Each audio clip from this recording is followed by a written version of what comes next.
¿Cuál de las siguientes soluciones acuosas tiene el punto de ebullición más alto? Nos dan las molalidades y como no nos dan los factores de Van Hoff reales, vamos a usar los factores de Van Hoff ideales, que son, en los casos de los solutos ionizables, la suma de los iones que pueden liberar teóricamente. Vamos a resolver esto por dos técnicas: teoremas de álgebra y factor de conversión químico. Como los datos ya nos los están dando en los molales, podemos utilizar la forma básica de la ley del aumento ebullioscópico. Como esta fórmula hay que aplicarla más de una vez, aquí sí que vale la pena hacer el análisis dimensional analítico. Entonces, la temperatura estándar de ebullición del solvente va a estar dada en grados Celsius, más el factor de Van Hoff no tiene unidades, por la constante de aumento ebullioscópico que está dada en grados Celsius sobre molal.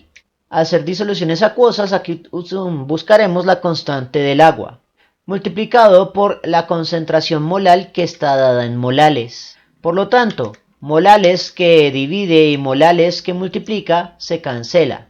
Grados Celsius, factor común en una suma, será la unidad de la respuesta, y grados Celsius es la unidad de una temperatura de ebullición.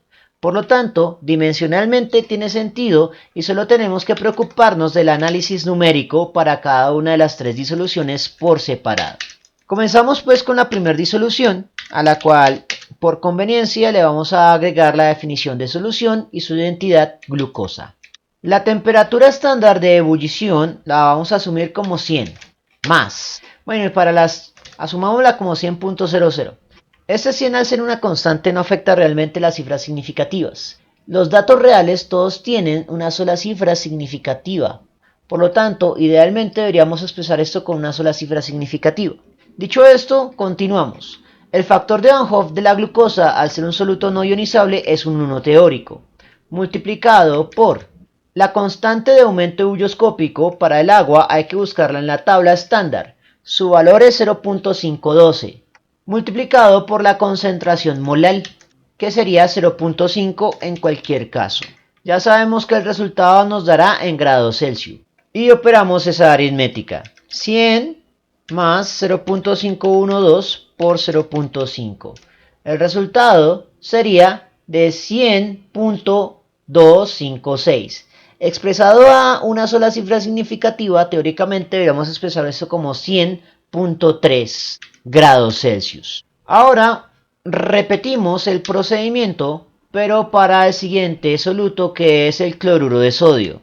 Sustituiríamos nuevamente la temperatura del punto de ebullición del solvente puro más el factor de Van Hoff. Como el cloruro de sodio puede liberar hasta 2 iones, vamos a asumir un factor de Van Hoff ideal de 2 y lo demás es constante. Entonces 0,5 por 2 se cancelan mutuamente y el resultado quedaría como 100.5 grados Celsius a una sola cifra significativa. Luego hacemos lo mismo, pero para el tercer soluto, que es el cloruro de calcio. Sería 100.00, que es la temperatura estándar de ebullición del agua pura, más el factor de Van Hoff ideal del cloruro de calcio es un 3, multiplicado por lo demás que sigue igual. El resultado de esto sería pues 0,512 más 2,6 más o menos, sería 26,27. 76,77 más o menos. Por lo tanto, debería dar esto aproximadamente 100.8 grados Celsius. Si lo corroboramos con la calculadora, sería 100 más 3 por 0.512 por 0.5. El resultado es de 100.8 a una sola cifra significativa. Por lo tanto, ahí estarían las tres respuestas que estamos buscando aplicando lenguaje algebraico, en el cual separamos el análisis algebraico del análisis dimensional del análisis numérico. Ahora miremos cuando todo tiene que hacerse al mismo tiempo, con la técnica del factor de conversión. Vamos a comenzar, por lo tanto, con la concentración como dato clave.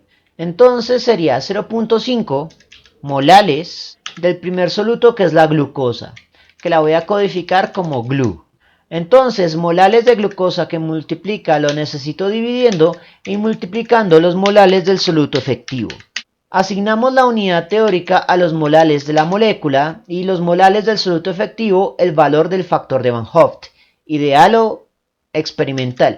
En este caso, el ideal, 1 porque la glucosa es un soluto no ionizable, multiplicado por la interpretación de la constante de aumento bulloscópico, que tendrá un molal del soluto efectivo dividiendo y multiplicando el valor de la constante de aumento de bulloscópico en unidad de grado Celsius y en identidad de solución. Luego sumamos la temperatura estándar de ebullición en unidades de grado Celsius de solución y expresamos con una sola cifra significativa, ya que este 100 que tenemos acá es un 100 teórico que nos está dando el enunciado.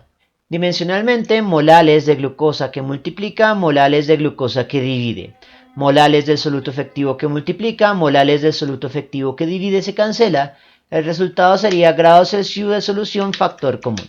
Y al operar esta aritmética volveríamos a obtener 100.3 grados Celsius a un solo decimal o una sola cifra significativa de confianza. Ahora repetimos el procedimiento completo para el segundo soluto. Volveríamos a tener 0.5 molales de cloruro de sodio.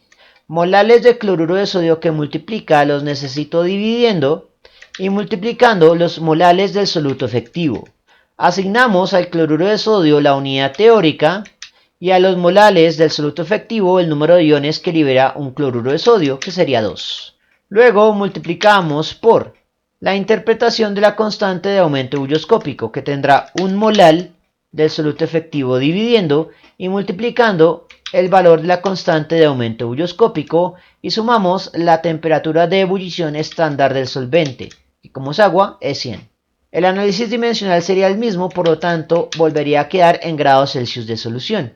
Y al operar esta aritmética obtendríamos 100.5 grados Celsius a un solo decimal de confianza. Continuamos con el último soluto, que sería 0.5 molales del cloruro de calcio multiplicado por, dividiendo tendríamos los molales de la molécula y multiplicando los molales del soluto efectivo. Como el cloruro de calcio puede liberar 3 iones, 2 cloruros y un calcio, su factor de Van Hoff teórico es un 3, multiplicado por la interpretación de la constante de aumento bulloscópico más la temperatura estándar de ebullición del solvente, y el resultado de esto nos daría en grados Celsius de solución porque repetiríamos el mismo análisis dimensional. Por lo tanto, lo único que quedaría es operar la aritmética, que nos volvería a dar 100.8 grados Celsius. Por lo tanto, con esto hemos logrado calcular las temperaturas de ebullición y hay que responder la pregunta clave, ¿no? ¿Cuál de las siguientes soluciones acuosas tiene el punto de ebullición más alto? Así que el resultado sería la del cloruro de calcio. En este caso, únicamente por razones pedagógicas hicimos el cálculo completo, pero teniendo en cuenta que todos los datos son constantes en este ejercicio, la concentración molar, la temperatura y la constante de aumento bulloscópico, esto quedaba únicamente en términos del factor de Van Hoff. Por lo tanto, se puede evaluar sin necesidad de hacer cálculo numérico que el cloruro de calcio es quien debía tener el punto de ebullición más alto al tener el factor de Van Hoff más alto entre los 3 solutos. Bien, eso fue todo por el momento. En la descripción del video voy a dejar enlaces a más ejercicios sobre la ley de aumento bulloscópico, la ley de depresión crioscópica, la ley de Raoult y la ley de Henry en el archivo PDF del curso para descarga gratuita. Si les gustó el video, no olviden suscribirse, darle like y especialmente compartirlo. Eso mantiene vivo a este canal y nos vemos en una próxima oportunidad.